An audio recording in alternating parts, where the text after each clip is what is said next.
What up? It's your boy Wall Street Hit My Line, hitting your line once again. And today I want to talk about one of the craftiest players the NBA has seen in a long time, and the leading candidate to win MVP at the end of the season, Shai Gilgeous-Alexander, aka SGA. And he has been in the news lately because he recently fired his agent, who represents him in contract negotiations and acts as a liaison between him and his employer, aka the Oklahoma City Thunder.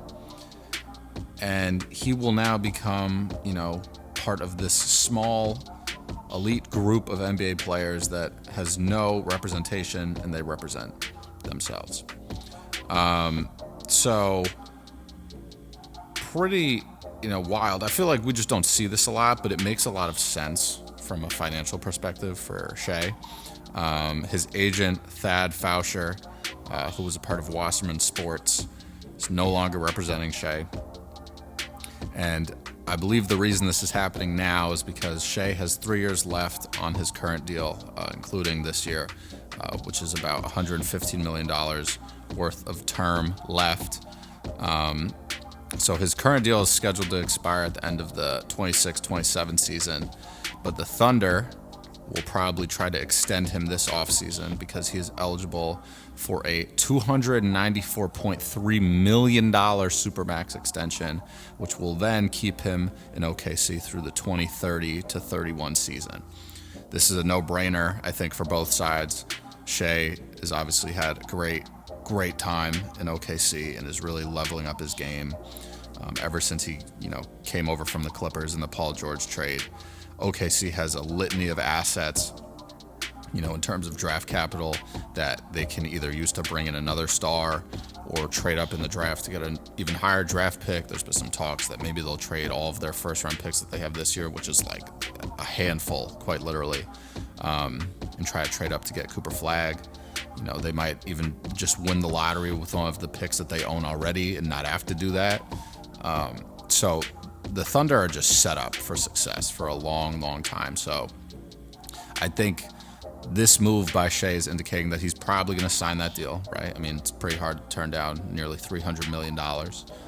And, when you have an agent in the NBA, you're paying them, I think it's like, anywhere from like 2 to 4 or maybe even 5% of your total contract value.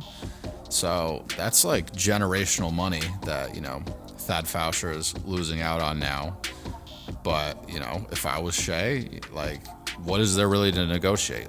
Especially if he wins MVP this season or finishes, top 5 in MVP voting, it's like that's a guy that you're giving a Supermax to. So there's not really much negotiating. He's going to be like, this is what I'm worth. If you don't pay it to me, I'll go somewhere else. So,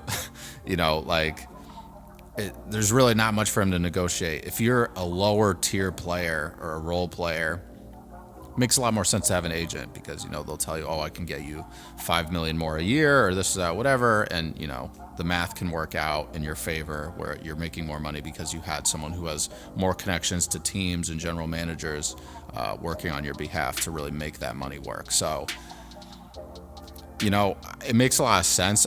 I'm kind of wondering now, what was the relationship like between Shai and his agent? Because, I don't know how long he's had him as an agent, but if he's had him as an agent for his whole career and, is just about to get, hit his real big payday and then just cut him off, that's kind of ruthless in my opinion, but I don't really know the backstory, so I'm not going to sit here and judge people when I don't really know what's going on. But Joel Embiid is also another, big-time name that represents himself. I know Jaylen Brown, kind of came into the league without an agent. He just had, advisors and people around him. But, at the end of the day, I was listening to Jeff Teague's podcast, too, and, he was right. It's you really don't need an agent. You just need, a lawyer to read over the contract for you. And, as long as they can flag anything to you that's of concern, that's really all you need. You really don't need an agent, especially if you're a player of Shai's caliber, and Joel Embiid too. Joel Embiid doesn't really need an agent. He's going to know what he's worth. I think with the injury stuff now, it might be more valuable to have, an agent, but, at the end of the day, it's someone's going to pay this guy. It doesn't matter if he has an agent or not. he's proven he's played in the league for, a long time now. So he's going to get his money, and he doesn't need someone to negotiate on his behalf because, again, there's nothing to negotiate. You're going to give this guy the Supermax or you're not, and he's going to go somewhere else and get paid. So there's really not much of a discussion to be had. But, yeah, OKC is just, they're in a great position. They're currently, the second best team in the league, a half game behind Cleveland. Cleveland is 46-10. OKC is 45-10, but OKC has an 8.5 game lead over the second tiered team in the West, which is Memphis. So it's impeccable. And their team is so young. I mean, Shai is only 26. Chet, is super young. Jalen Williams, the other Jalen Williams, like they have such a complete, deep team, and they're all super young. It's just like Sam Presti really, like the fact that he hasn't won Executive of the Year every single year that he's been a general manager or a president of basketball ops or whatever you want to call it. It's like that's an abomination. This guy should be winning every single year because every year they're finishing like top 2 in the West, and it's gonna keep happening for the next like 5 to 10 years, I think, because they have everyone's draft pick. It's quite literally like when you play 2K and you just do one of those crazy trades.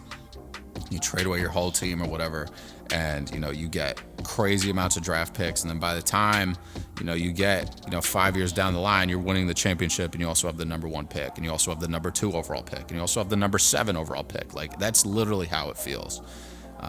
So Sam Presti is playing the NBA on rookie difficulty right now. Like this is crazy, and I honestly don't know if we'll ever see another like span like this for teams, and it's in my mind it's really only a matter of time until they win a championship, because they're gonna win a championship. If they did not win a championship, that would actually be one of the biggest failures in NBA history. And I'm not talking about this year. If they don't win this year, I'm not even worried. If they don't win a championship in the next 5 years, then I'd be like, okay, this was a real mess up. But they're still probably going to have draft picks coming, 5 years from now, like in 2030, 2031.